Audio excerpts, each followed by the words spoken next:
This is the first time you've had the opportunity with this album, the new album, to thank somewhere that's really important. Very important.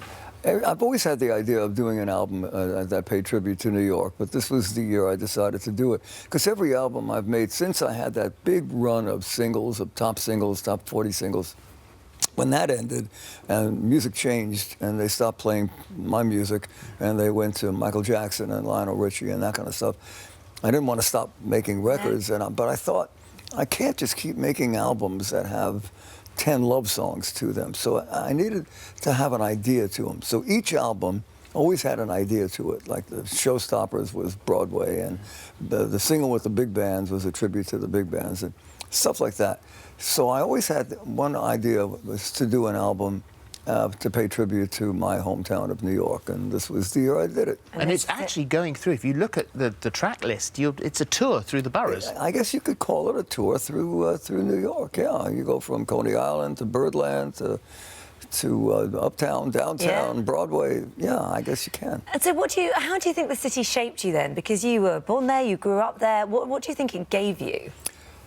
It gave me my decency. It gave me my grandparents and all the people I was raised with. They were decent people, and they were all fun. And certainly my family gave me my music. Yeah. They didn't know what to do with me, but they knew I was musical. Yeah. And you know, they were very encouraging. It was a great place to be raised. One of the things that New York gives you, and I think probably London too, is you get a built-in baloney detector. God, remember that one. You do. You just can't be phony around a New Yorker. Plus, a New Yorker, if you get in trouble, you want a New Yorker standing next to you, because they'll run into the building that's burning and not away from it. Yeah. They will help you. So how does that work then for a New Yorker in LA, which is built on baloney? Yeah, it is. It was very valuable to have that quality in the world that I was in.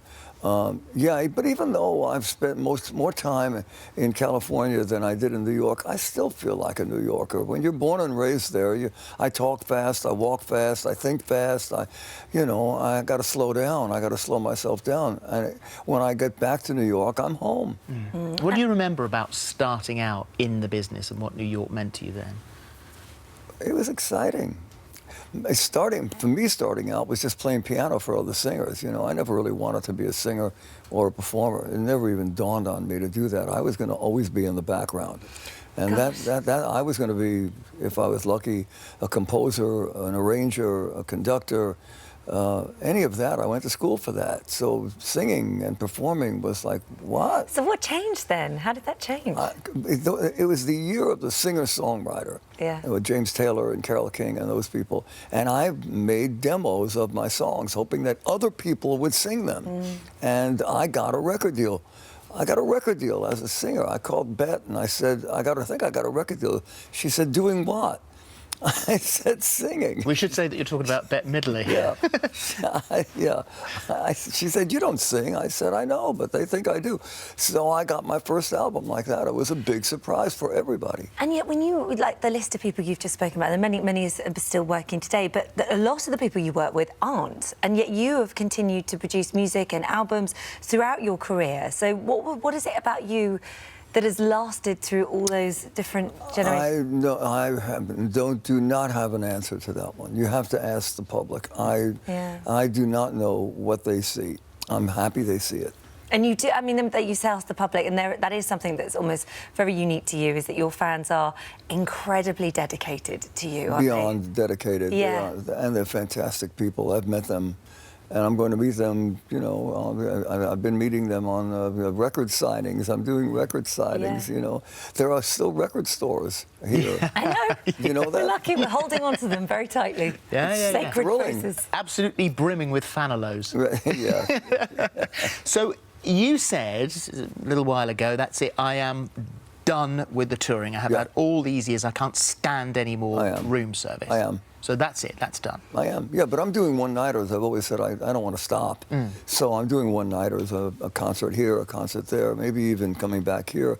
Are you coming back? When next year, in 2018, I hear it's in September, but I'm not sure. Okay, So, but well, next that's year good. at some point. But one-nighters here, you know.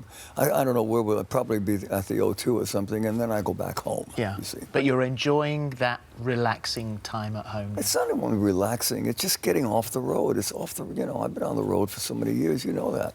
And it just got to me. It really just got to me. When we finally got to another hotel in another city, I said, I can't do this anymore.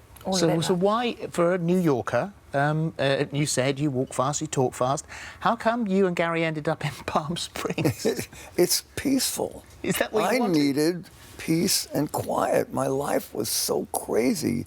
I picked the quietest place and the most beautiful place you've ever seen. And I love it there. I Just bet. love it there.